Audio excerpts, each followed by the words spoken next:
All right, everybody. So I think it's time for a update, at least a middle of the road update. I don't know. By this point, you should know that my wife has passed away. She died on January 16th of this year, 2023. And since then, after about a couple of weeks, I started updating the videos. The same videos that you're currently watching to see this video. I've been compiling them. It was something that she wanted to do. She wanted to compile them and post them on her own. And we got really, really far behind, like a year or so. So, I'm catching up.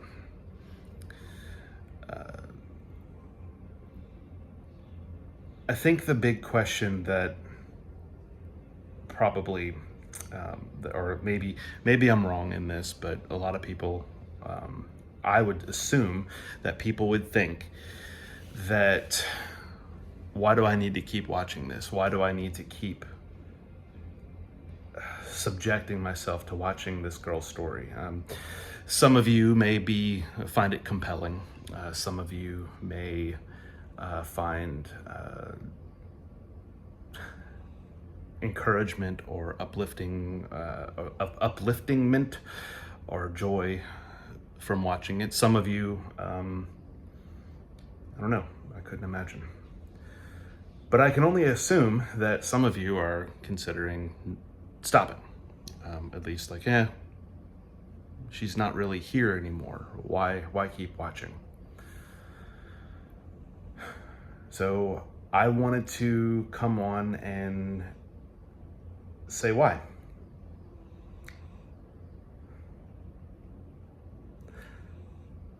Throughout this journey, Brittany held on to the belief, Brittany and I held on to the belief that she would be healed, that she would be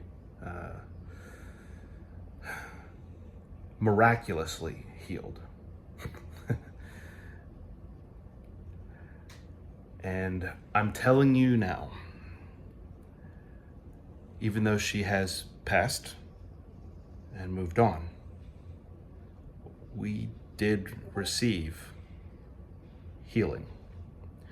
And I don't mean in the sense of, oh, she's completely healed now because she's with the Lord. And that is true.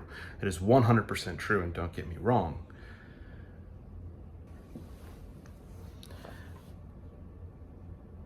We did have healing. We had something so bizarre happen to us that the doctors at the time, just all they could do was shake their heads. And it was what we were asking for.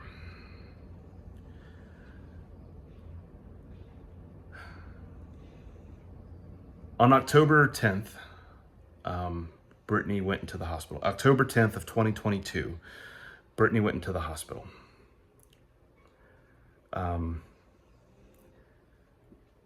She became increasingly non-responsive, and was having a hard time staying awake. And we got her into the hospital, and her vitals were low, and there was a bunch of stuff, so they pumped her full of fluids and meds and tried to make her better. And we were concerned about her eating because she'd been losing weight tremendously. So, the doctors did what they should do, and they inserted a feeding tube. And it was discovered very soon afterwards, within 24 hours, that her stomach had shut down. Her organs quit. Her ability to absorb food was gone. And that organ had shut down. It was done. It was over. So they slapped a fentanyl patch on her and sent her home to die. Over the course of the next day, all of her family and friends came in to say goodbye. It was a long day. It was a Sunday. Maybe it wasn't, I can't remember what day. Maybe it was October 10th. Maybe it was a little bit later, sooner. I don't remember. But all of her friends and family came in. They all came in. And they all said goodbye. And I was changing her briefs. She couldn't get up, she couldn't communicate, and she would just go to the bathroom on herself. I had to change everything. Like, there was this stark reality that my wife was gone and I was losing her bit by bit.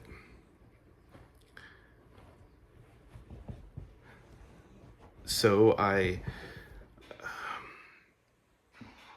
did what I should do. I let all these people come and say goodbye, including her estranged father.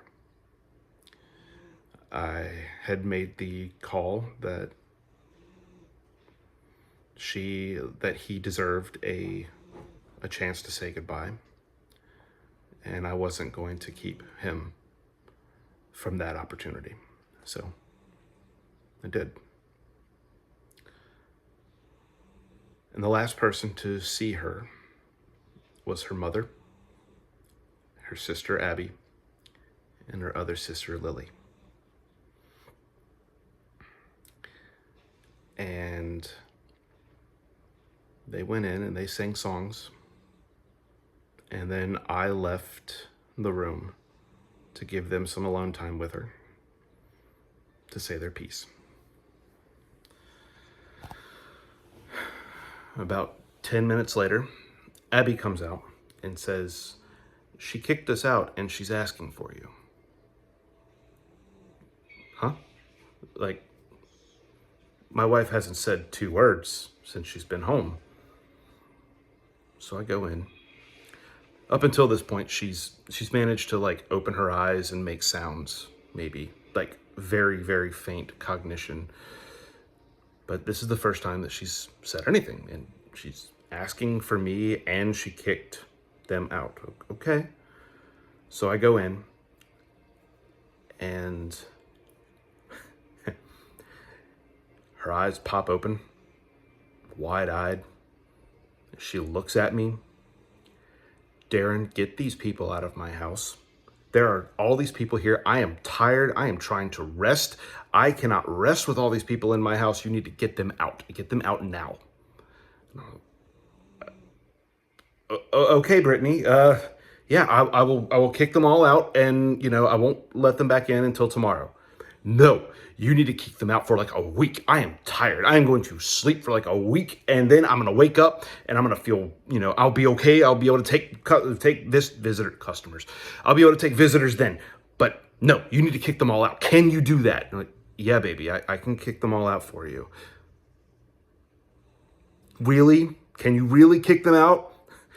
"Yes, baby, I can kick them all out."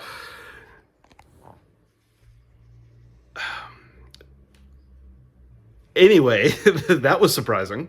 And then the next day, I woke up to Brittany dropping water bottles. She had gotten up in the middle of the night, butt naked, carrying water bottles and you're going to hear all about that story and all the other things that happened. But over the next 3 days, she slowly regained consciousness. The hospice nurse said, "You're, this is probably rallying." And then after about 12 hours, like, "This probably isn't rallying. Like, we don't know. We don't know what's going on." And then like 12, 3 days, 4 days later, my wife has completely clicked back on. The lights are back on. She is totally awake. And living life. And what do you say What do you say to that? Doctor sent her home to die, and God said no. Her organs were failing, and miraculously they woke back up. We don't know. Doctors don't know. Doctors don't have an answer. We've repeatedly asked. We've asked and asked and asked, and we get nothing in return. They just don't know. Sometimes it happens, they say. Sometimes it happens. That was the biggest thing that occurred to us. Biggest thing that happened to us. It was weird. But yeah. I'm still trying to wrap my head around that, because after that October, we got 3 more months with her. And not only was there healing there, but there was healing in her family. There was healing in her relationships. There was healing in her mind and mental state. There was healing all over the place. And we get there. We talk about that. We talk all about that. And I've got plenty of thoughts on that subject matter too. But now's not the time. That's just the big thing. That's just the end result. Not even the end result. That's just part of the story. Like, one part.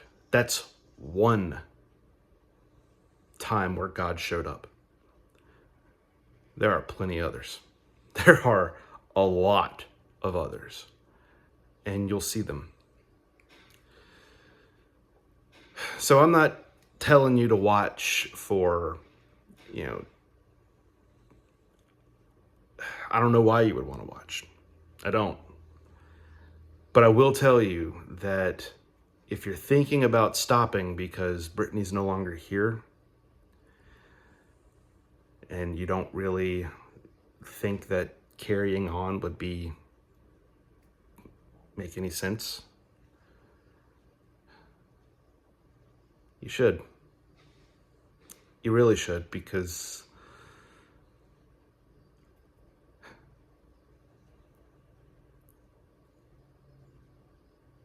it was a wild 2 years.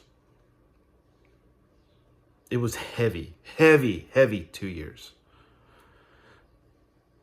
But we lived more in those 2 years than many people get in 20.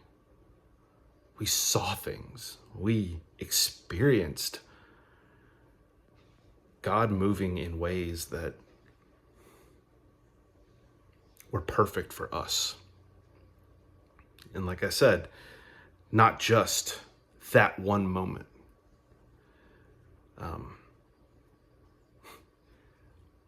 But lots of others.